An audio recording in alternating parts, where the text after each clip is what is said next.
जोहार, मैं हूं शमीम अहमद और आप देख रहे हैं झारखंड बुलेटिन। खबर की शुरुआत गुमला की खबर से। गुमला में भाकपा माओवादियों की पालकोट थाना की पुलिस व सुरक्षा बलों को बम विस्फोट कर उड़ाने की योजना फेल हो गई। बसिया अनुमंडल की पुलिस ने पालकोट थाना के बिलिंगबीरा से 3 किलोमीटर दूर धोती घाट के रास्ते में बिछाया हुआ 7 केन बम बरामद किया है। ये बम घातक थे, अगर उपयोग होता तो पुलिस को भारी क्षति हो सकती थी। सातों बम हर 5, 10 व 15 फीट की दूरी पर बिछाया गया था। नक्सलियों की मंशा छापेमारी में आने वाली पुलिस टीम व सुरक्षा बलों को उड़ाने की थी। रविवार को जब नक्सलियों के गतिविधि की सूचना गुमला के पुलिस अधीक्षक HP जनार्दन को मिली, तब पुलिस टीम छापेमारी में निकली थी। तभी धोती घाट में लाइन्समैन बिछा हुआ मिला। इसके बाद BDDS की टीम ने धोती घाट पहुंचकर सभी लाइन माइंस को बरामद कर जंगल में सभी बमों को निष्क्रिय कर दिया। पुलिस के अनुसार भाकपा माओवादी के सब जोनल कमांडर खोदी मुंडा व उसके दस्ते द्वारा बम बिछाया गया था। गुमला SP हरदीप P जनार्दन ने कहा कि पुलिस टीम लगातार नक्सलियों के खिलाफ छापेमारी अभियान चला रही है। इस अभियान के दौरान पुलिस को सूचना मिली कि बिलिंगबीरा के धोती घाट में लाइन माइंस बिछाया गया है। इस सूचना में सावधानी बरतते हुए रास्ते को खोदकर बम निकाला गया और निष्क्रिय कर दिया गया। उन्होंने कहा कि नक्सलियों के खिलाफ पुलिस का अभियान जारी रहेगा। दूसरी खबर रांची से। झारखंड में परीक्षार्थियों को लॉकडाउन के तमाम नियमों से छूट देने के बाद मुख्यमंत्री हेमंत सोरेन ने डॉक्टरों और इंजीनियरों से JEE और नीट की परीक्षा पर सुझाव मांगे हैं। मुख्यमंत्री ने कहा कि देश में कोरोना संक्रमण के मामलों में हर दिन रिकॉर्ड बढ़ोतरी हो रही है। ऐसे में संक्रमण काल में सितंबर में आयोजित होने वाले JEE और नीट की परीक्षा लाखों बच्चों के स्वास्थ्य को प्रभावित कर सकता है। इस बात का ध्यान केंद्रीय शिक्षा मंत्री को रखना चाहिए। मुख्यमंत्री ने छात्रों के स्वास्थ्य के मद्देनजर देश के युवाओं, खासकर डॉक्टरों और इंजीनियरों से इन दोनों परीक्षाओं के संदर्भ में सुझाव मांगे हैं। हेमंत सोरेन ने अपने ट्विटर हैंडल पर लिखा, मैं खास तौर से अपने युवा इंजीनियर और डॉक्टर दोस्तों से पूछना चाहता हूं और उनके सुझाव चाहता हूं। इसकी अगली लाइन में उन्होंने एक सवाल लिखा है, यदि JEE और नीट के इम्तिहान को स्थगित कर दिया जाता है तो छात्रों को काफी परेशानियों का सामना करना पड़ेगा। इसके साथ उन्होंने विकल्प दिए हैं, हाँ, नहीं और मालूम नहीं। रविवार को किए गए इस ट्वीट को करीब 35,000 लोगों ने लाइक किया है और 31,000 से ज्यादा लोगों ने रीट्वीट किया है और उस पर कमेंट किया है। कमेंट करने वालों में कुछ लोगों ने शिक्षा मंत्री और केंद्र सरकार को खरी खोटी भी सुनाई है। कहा है कि सरकार को सिर्फ छात्रों के एडमिशन से मतलब है, उनको मिलने वाली नौकरी से नहीं। आंकड़े बताते हैं कि देश में बेरोजगारी कितनी अधिक है। कुछ लोगों ने नवंबर में परीक्षा कराने का सुझाव दिया है। 16 नवंबर तक परीक्षा कराने की बात किसी ने लिखी है। एक लड़की ने कुछ तस्वीरें शेयर करते हुए लिखा है कि पिछले दिनों उसकी बहन इम्तिहान देने गई थी। परीक्षा केंद्र के बाहर सोशल डिस्टेंसिंग का बिल्कुल पालन नहीं किया गया। गाइडलाइंस का खुल्लम खुल्ला उल्लंघन हुआ। JEE और नीट के इम्तिहान में भी ऐसा ही होगा। विद्यार्थियों के जीवन की रक्षा के बारे में सिर्फ झूठे आश्वासन दिए जा रहे हैं। बताते चलें कि गैर भाजपा शासित 6 प्रदेशों की सरकारें JEE और नीट की परीक्षा के आयोजन के खिलाफ हैं। इनका कहना है कि कोरोना के संक्रमण से लाखों बच्चों की जिंदगी खतरे में पड़ सकती है। इस संबंध में सुप्रीम कोर्ट में रिव्यू पिटीशन दाखिल कर इन प्रतियोगी परीक्षाओं के आयोजन को चुनौती दी गई है। तीसरी खबर चाईबासा से। पश्चिमी सिंहभूम जिला के जगन्नाथपुर प्रखंड के कलैया गांव में 3 प्रवासी मजदूरों की मौत विशाखापट्टनम के समीप श्रीकाकुलम के पास सड़क दुर्घटना में हो गई, जबकि 8 मजदूर गंभीर रूप से घायल हो गए। सभी कलैया गांव के ही रहने वाले थे और नौकरी करने के लिए जगन्नाथपुर से विशाखापट्टनम के लिए एक बोलेरो से निकले थे। लेकिन बीते 28 अगस्त की रात जब सभी प्रवासी विशाखापट्टनम पहुंचने वाले ही थे, ठीक 5 किलोमीटर पहले श्रीकाकुलम में सड़क दुर्घटना के शिकार हो गए।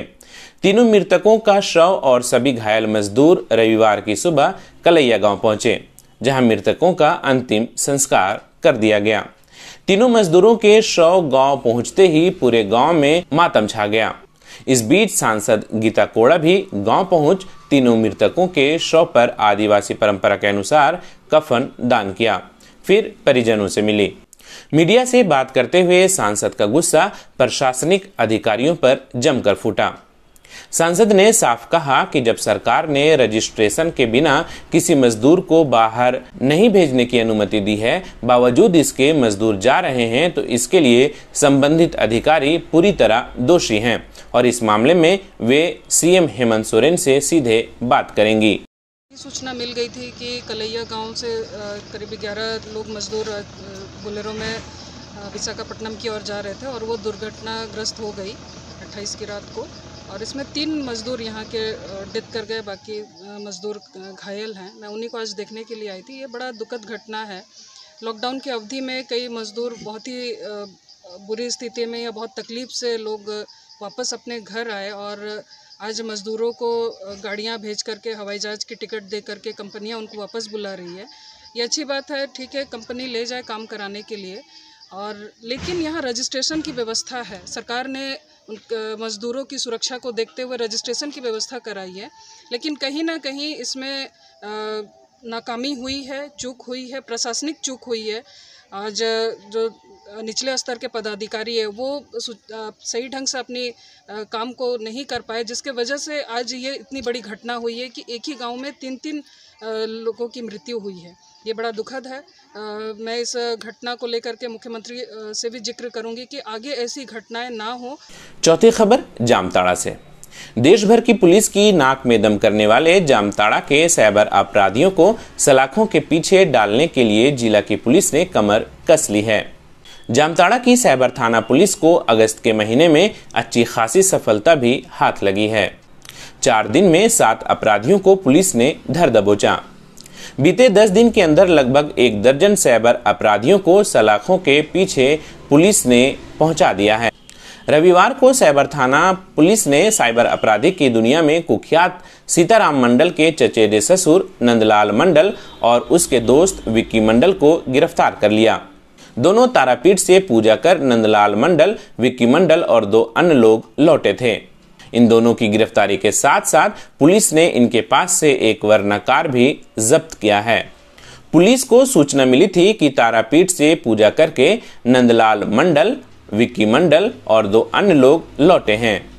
साइबर थाना पुलिस ने करमाटांड़ थाना क्षेत्र के सतुआटाड़ गांव में छापेमारी कर इन्हें हिरासत में ले लिया। साइबर थाना की पुलिस ने पूछताछ के बाद विक्की और नंदलाल को गिरफ्तार कर जेल भेज दिया। अब खबर गिरिडीह से। गिरिडीह में 14 दिनों के लिए क्वारंटाइन किए गए यूपी के उन्नाव से मौजूदा भाजपा सांसद साक्षी महाराज को एक दिन बाद ही रविवार दोपहर को क्वारंटाइन से मुक्त कर दिया गया। उन्होंने मुख्य सचिव से सोमवार को दिल्ली में होने वाले लोकसभा की स्टैंडिंग कमेटी की बैठक में शामिल होने का हवाला देकर क्वारंटाइन से मुक्त करने की मांग की थी। इस पर मुख्य सचिव सुखदेव सिंह ने मुक्त करने की अनुमति दे दी। इसके बाद रविवार दोपहर 2 बजे वह दिल्ली के लिए रवाना हो गए। बताते चले कि बीते शनिवार को 95 वर्षीय बीमार गुरु माता से मिलने साक्षी महाराज गिरिडीह आए थे। लौटते समय पुलिस ने उनकी गाड़ी रोक ली और उन्हें मकतपुर स्थित शांति आश्रम में कड़ी सुरक्षा के बीच क्वारंटाइन कर दिया। इस बीच मुख्य गेट बंद कर किसी के भी अंदर जाने पर प्रतिबंध लगा दिया गया। देर शाम ट्रूनेट से उनकी कोरोना जांच की गई, जिसमें वह निगेटिव पाए गए और फिर मुख्य सचिव ने उन्हें क्वारंटाइन से मुक्त करने की अनुमति दे दी। अब अगली खबर की ओर रुख कर लेते हैं। राज्य में कोरोना मरीजों और उससे होने वाले मौतों का आंकड़ा बढ़ता ही जा रहा है। रविवार को जहां 13 संक्रमित मरीजों की मौत हुई, वहीं 1323 नए संक्रमित मरीजों की पुष्टि भी हुई है। मरने वालों में जमशेदपुर से 7, रांची से 2, दुमका, गढ़वा, पाकुड़ और चाईबासा से एक व्यक्ति शामिल हैं। वहीं राहत की बात यह रही कि रविवार को 1182 संक्रमित मरीज ठीक होकर अपने अपने घर लौट गए। इधर कृषि मंत्री बादल पत्रलेख ने ट्वीट कर यह जानकारी दी कि वह कोरोना संक्रमण से मुक्त हो गए हैं। वह बीते 23 अगस्त से होम आइसोलेशन में थे। बुलेटिन में बस आज इतना ही। फिर कल झारखंड बुलेटिन के साथ हाजिर होंगे। तब तक के लिए धन्यवाद। Subscribe now and press the bell icon. Never miss an update.